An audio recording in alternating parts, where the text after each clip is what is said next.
प्रिय व्यूअर्स, परीक्षा expert official channel के डेली स्टैटिक जीके सीरीज में आपका स्वागत है।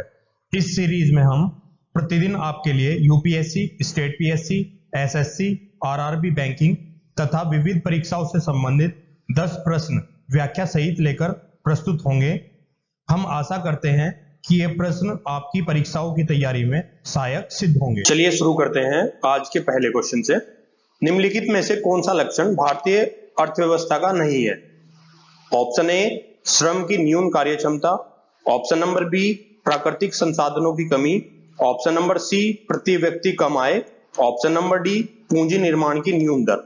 इसका सही आंसर है प्राकृतिक संसाधनों की कमी। चलिए एक्सप्लेनेशन देख लेते हैं। भारतीय अर्थव्यवस्था में विकासशील अर्थव्यवस्था के लक्षण पाए जाते हैं। भारतीय अर्थव्यवस्था के लक्षण है नंबर 1, प्रति व्यक्ति आय का निम्न होना। नंबर 2, अर्थव्यवस्था पर जनसंख्या का बढ़ता दबाव। नंबर 3, बेरोजगारी की समस्या। नंबर 4, पर्याप्त पूंजी का अभाव। नंबर 5, दोषपूर्ण संपत्ति वितरण। नंबर 6, मानव संसाधन की गुणवत्ता का निम्न होना। नंबर 7, तकनीकी पिछड़ापन। नंबर 8, अधिकांश जनसंख्या के जीवन स्तर का निम्न होना। एवं नंबर 9, अल्प विकसित जनांकीय लक्षण। चलिए अगला क्वेश्चन देख लेते हैं। भारत में निम्नलिखित क्षेत्रों में से कौन सा एक क्षेत्र बचत में सर्वाधिक योगदान करता है? ऑप्शन नंबर ए, बैंकिंग तथा वित्तीय क्षेत्र। ऑप्शन नंबर बी, घरेलू क्षेत्र। ऑप्शन नंबर सी, निर्यात क्षेत्र। ऑप्शन नंबर डी, निजी कॉर्पोरेट क्षेत्र। इसका सही आंसर है घरेलू क्षेत्र। चलिए एक्सप्लेनेशन देख लेते हैं। आर्थिक समीक्षा 2020-21 के तहत सकल बचत में सर्वाधिक हिस्सा घरेलू क्षेत्र 18.2% का है।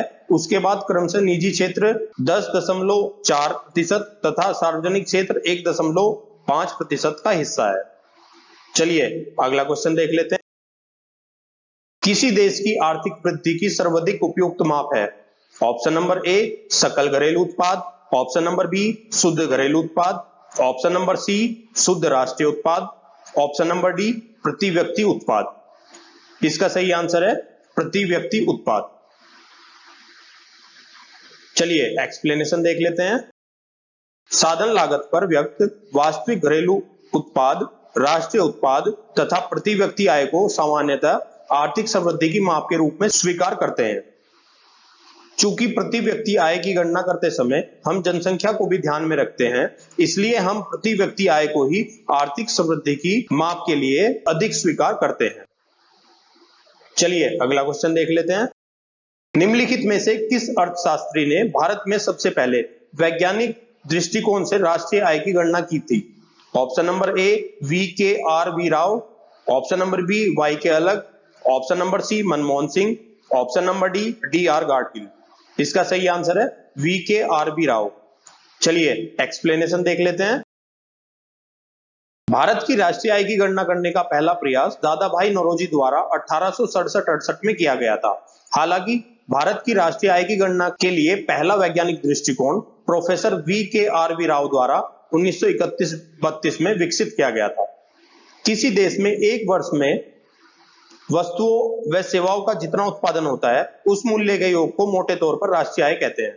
विभिन्न उद्देश्यों के अनुसार राष्ट्रीय आय से संबंधित अलग अलग अवधारणाएं हैं। चलिए अगला क्वेश्चन देख लेते हैं। भारत में राष्ट्रीय आय समको का आकलन किया जाता है। ऑप्शन नंबर ए, योजना आयोग द्वारा। ऑप्शन नंबर बी, वित्त आयोग द्वारा। Option number C, Reserve Bank of India द्वारा। ऑप्शन नंबर डी, राष्ट्रीय सांख्यिकी कार्यालय द्वारा। इसका सही आंसर है राष्ट्रीय सांख्यिकी कार्यालय द्वारा। चलिए एक्सप्लेनेशन देख लेते हैं।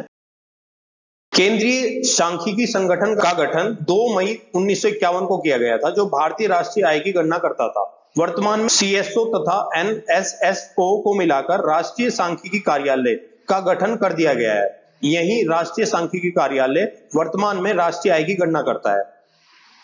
राष्ट्रीय सांख्यिकी कार्यालय द्वारा समाकलित राष्ट्रीय आय एवं संबंधित तथ्य राष्ट्रीय आय के कुछ आयामों पर प्रकाश डालते हैं। देशीय उत्पाद कारक आय के रूप में इसका वितरण तथा अंतिम उपभोग एवं पूंजी निर्माण में इसका उपयोग। चलिए अगला क्वेश्चन देख लेते हैं। भारत का आर्थिक सर्वेक्षण प्रत्येक वर्ष सरकारी तौर पर प्रकाशित किया जाता है। ऑप्शन नंबर ए, भारतीय रिजर्व बैंक द्वारा। ऑप्शन नंबर बी, भारतीय योजना आयोग द्वारा। ऑप्शन नंबर सी भारत के वित्त मंत्रालय द्वारा, ऑप्शन नंबर डी भारत के उद्योग मंत्रालय द्वारा। इसका सही आंसर है भारत सरकार के वित्त मंत्रालय द्वारा।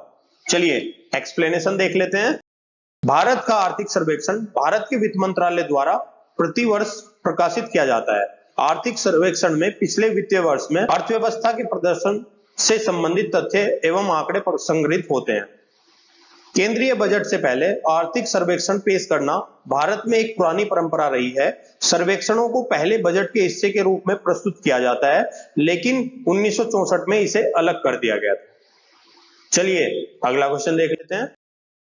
कथन ए, आर्थिक विकास के लिए बहुआयामी उपागम की आवश्यकता होती है। कारण आर, वर्तमान भारत सरकार मुख्यतः माइक्रो आर्थिक विषयों तथा मैक्रो आर्थिक विषयों पर ध्यान केंद्रित कर रही है।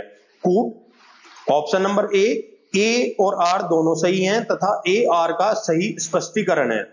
ऑप्शन नंबर बी, ए और आर दोनों सही हैं किंतु आर ए का सही स्पष्टीकरण नहीं है। ऑप्शन नंबर सी, ए सही है किंतु आर गलत है। ऑप्शन नंबर डी, ए गलत है किंतु आर सही है। इसका सही आंसर है ए और आर दोनों सही हैं और आर ए का सही स्पष्टीकरण है। चलिए एक्सप्लेनेशन देख लेते हैं। किसी देश के आर्थिक विकास हेतु एक बहुआयामी उपागम की आवश्यकता होती है, जिससे समावेशी विकास का लक्ष्य प्राप्त होता है। वर्तमान में भारत सरकार द्वारा मुख्यतः माइक्रो आर्थिक विषयों के साथ साथ मैक्रो आर्थिक विषयों पर भी ध्यान केंद्रित किया जा रहा है। जहां माइक्रो आर्थिक विषयों के अंतर्गत फर्म, उद्योग, व्यक्ति आदि के उत्पादन, उपभोग, वितरण, मूल्य निर्धारण आदि का अध्ययन किया जाता है, वहीं मैक्रो आर्थिक विषयों में राजकोषीय घाटा, राष्ट्रीय आय, बेरोजगारी दर तथा मुद्रास्फीति का अध्ययन किया जाता है। चलिए अगला क्वेश्चन देख लेते हैं। निम्न में से किस राज्य में औसत प्रति व्यक्ति आय सर्वाधिक है? Option number A Goa, option number B Punjab, option number C Maharashtra, option number D Gujarat. इसका सही आंसर है गोवा। चलिए एक्सप्लेनेशन देख लेते हैं। भारत में गोवा में प्रति व्यक्ति आय देश में सबसे अधिक है। गोवा की प्रति व्यक्ति आय सर्वाधिक 4.66 लाख रुपए है, जो राष्ट्रीय औसत से 3 गुना अधिक है। इसके बाद सिक्किम में 4.25 लाख रुपए तथा दिल्ली में 3.75 लाख रुपए है।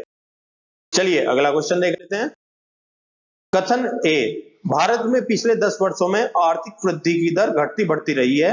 कारण आर, खाद्यान्न का उत्पादन भी पिछले कई वर्षों से बढ़ा नहीं है। नीचे दिए गए कूट की सहायता से सही उत्तर चुनिए। कूट, ऑप्शन नंबर ए और आर दोनों सही हैं तथा आर ए की सही व्याख्या है। ऑप्शन नंबर बी, ए तथा आर दोनों सही हैं किंतु आर ए की सही व्याख्या नहीं है। ऑप्शन नंबर सी, ए सही है किंतु आर गलत है। ऑप्शन नंबर डी, ए गलत है किंतु आर सही है। इसका सही आंसर है ए सही है किंतु आर गलत है। चलिए एक्सप्लेनेशन देख लेते हैं। राज्य की आर्थिक समीक्षा में वित्त वर्ष 2021-22 के लिए प्रति व्यक्ति आय में 9.2% की वृद्धि का अनुमान है। आर्थिक समीक्षा में कहा गया है, वास्तविक आधार पर 2019-20 के दौरान कोरोना महामारी के पूर्व स्तर से लेकर 2021-22 के बीच राज्य के सकल घरेलू उत्पाद में 2.7% की वृद्धि हुई है।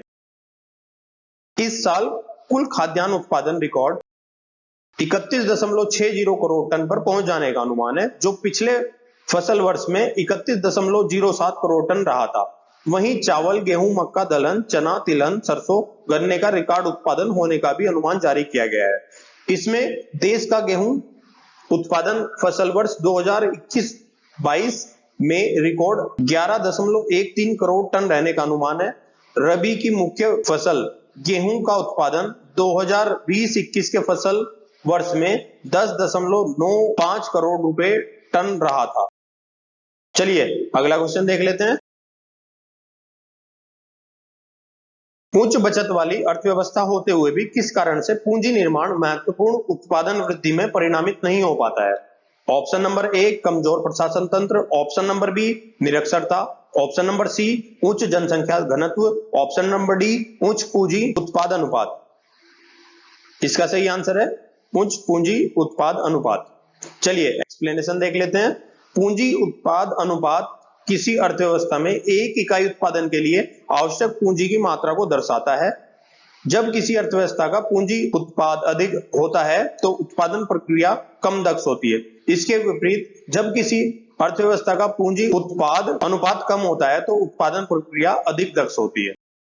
प्रिय व्यूअर्स, हम आशा करते हैं कि ये वीडियो आपको अच्छी लगी होगी। कृपया अपने फीडबैक एवं सजेशंस कमेंट बॉक्स में दें। हम आपके सजेशंस के अनुसार वीडियो को और बेहतर बनाने का प्रयास करेंगे। इस वीडियो की पीडीएफ प्राप्त करने के लिए आप हमारे टेलीग्राम चैनल से जुड़ सकते हैं, जिसका लिंक वीडियो के डिस्क्रिप्शन में दिया गया है।